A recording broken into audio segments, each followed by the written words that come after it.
There was more to the Paul Dixon show than just the daily routines or the spontaneous happenings that took place between Paul and his audience. I especially looked forward to those special days. Special not only to the viewers, but to those of us who worked on the show as well. One of the first and most popular was the annual Baby Day show. It was held the Friday before Mother's Day, and the studio audience was composed of 160 mothers with their babies 9 months or younger.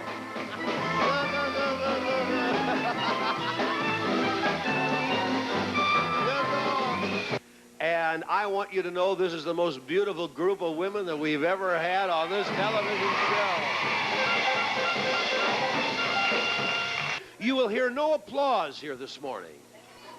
Absolutely. If my pants fall off, you'll hear no applause. Paul then turned his attention to those who would soon be mothers. Each spring, we threw a bridal shower for 160 brides-to-be with something old, something new, something borrowed, and something blue. Come on. Well, I'm just going to put this garter on you. We're not going to do anything. Why, we're not going to do anything wrong. No, who are you? Sharon Taylor. Sharon? Taylor. And you're marrying James Bond? Yes, sir. What does Jim do? He's an evangelist. Is it? I didn't want you to touch my leg.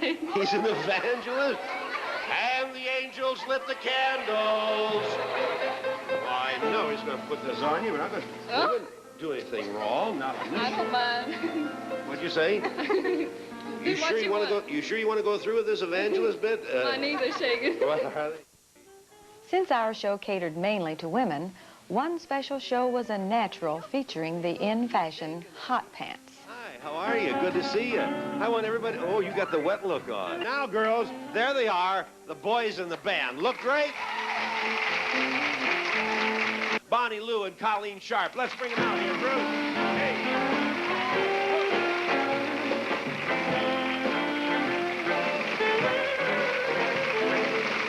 Take it off. Take it all off.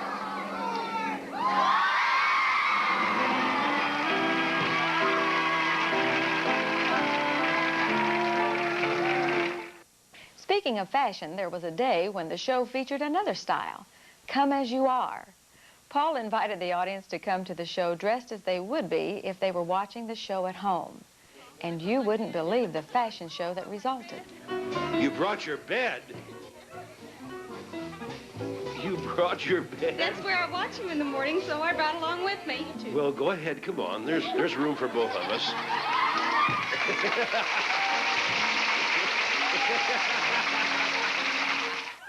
Paul always said he never met a woman he couldn't love.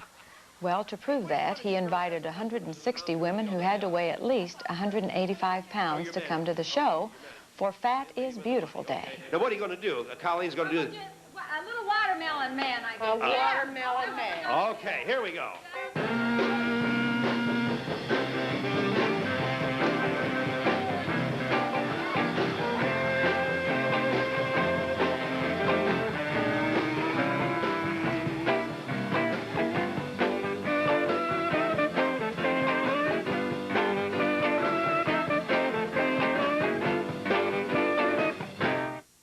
Then, not to leave anyone out, he hosted our Tall Girls show, inviting women who were at least 5 feet 10 inches tall.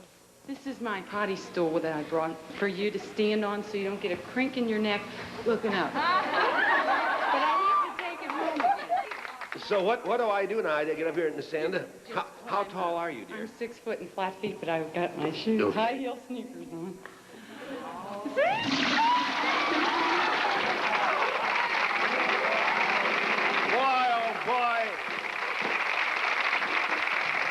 There is a lot here to love. There were other special days when our show originated from various locations in the Cincinnati, Dayton, Columbus, and Indianapolis areas. For example, the grandstand at the annual Ohio State Fair, where audiences would begin arriving at 5:30 in the morning in order to get a good seat for the 9 o'clock show. As with the studio show, there was always the unexpected.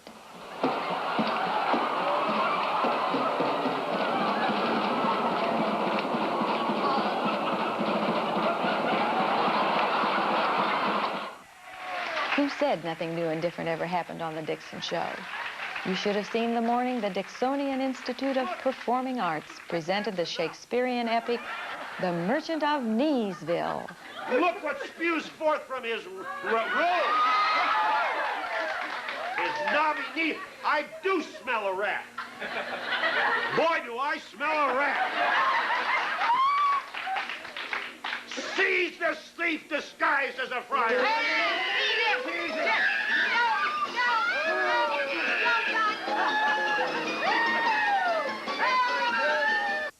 The most talked about television special of Paul's career had to be the chicken wedding. One day, one woman brought in a plain old rubber chicken, and I don't know why she did it. She gave it to me. And this one day, I held that chicken up, and I said, well, there must be a great sale on dressed chickens going on at Kroger this week, and I threw the chicken over my head. For months, this went on, and then somebody says, you should have that chicken dressed, and somebody sent me a dress for this chicken and called it Pauline. Now I knew it was a girl. Before then, I didn't. And then they started sending all these clothes for Pauline, and somebody says, Pauline needs a boyfriend. And somebody sent another chicken or brought another chicken with hair glued on his chest and a goatee and all. And this is Harry, Pauline's boyfriend. And we had those two on for a while. Somebody decided they're going to get married. And I says, all right, we'll marry these two dumb chickens. I think that we ought to, first of all, introduce you now to the groom, who is Harry Chicken. Bob, I want you to know how much I appreciate your taking the time and effort to get up this early to come down here and be the best man of the wedding of Harry and Pauline. I'm glad to be here, Paul. When do I sing? Oh, you ain't singing, pal. Oh, promise me that someday we'll take our love together to some sky.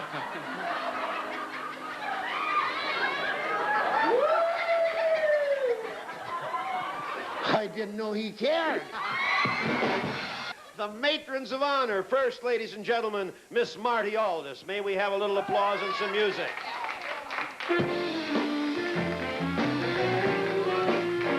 Let's bring Colleen and Bonnie Lou.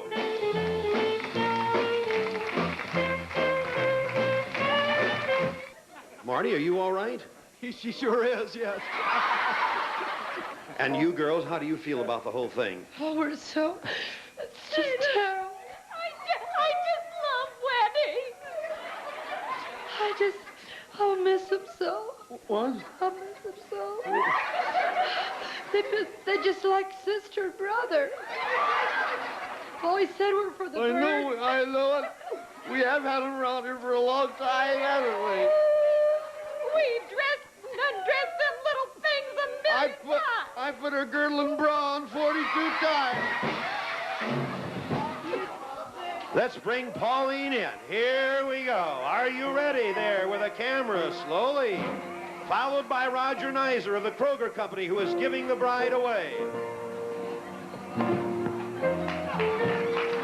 Roger, do you take this girl to be... Oh, no, you're not getting married, are you? No.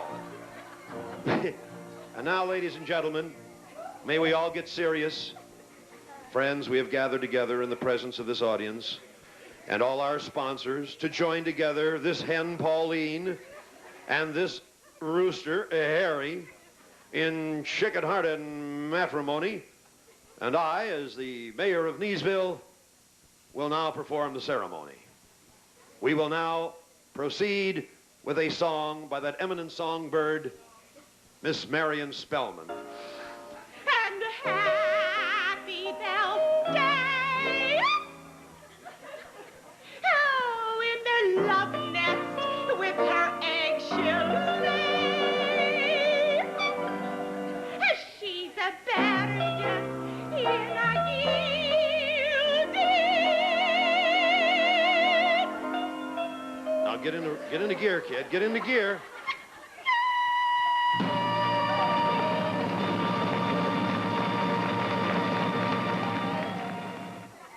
Pauline and Harry, I want to remind you that this marriage is taking place as a result of audiences and viewers of the Paul Dixon Show, who have forced us into marrying you two dumb chickens. If any person can show just cause why Pauline and Harry may not be joined together, then you'd better crow or cackle now or hereafter forever perch silently in your own corner of the yard. Now, we're going through with it. Besides, somebody's got a gun on my back. Harry, you idiot, stand still. Will you have this chicken-hearted Pauline for your wedded hen? Will you love her, comfort her, keep her in sickness and in health, and promise not to ruffle her feathers as long as you both shall live? Pauline, will you take this questionable rooster Harry to be your wedded rooster, to keep an eye on him? Will you love him and promise not to make him live in that damn basement? Come on, kid, do something. Don't just stand there, say something. They got to rerun the tape. Who gives this chicken to be wed? I do. Well, shut up and kiss me. For as much as Harry the Rooster and Pauline the Hen have consented together in chicken-type wedlock and have placed their faith in the Kroger Company to support them, I, as mayor of Neesville, now pronounce they are husband and wife. Harry, you may peck your bride.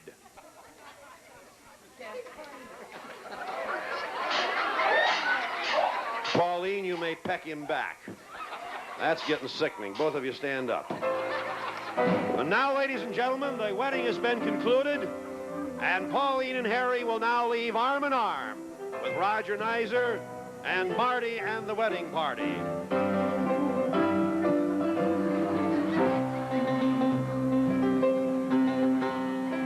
Slower. We got plenty of time. Slower, you idiot.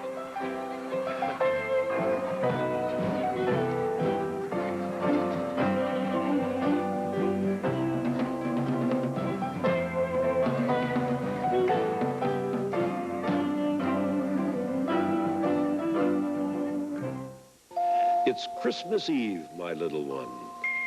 Oh, this is such a special night for you and for me.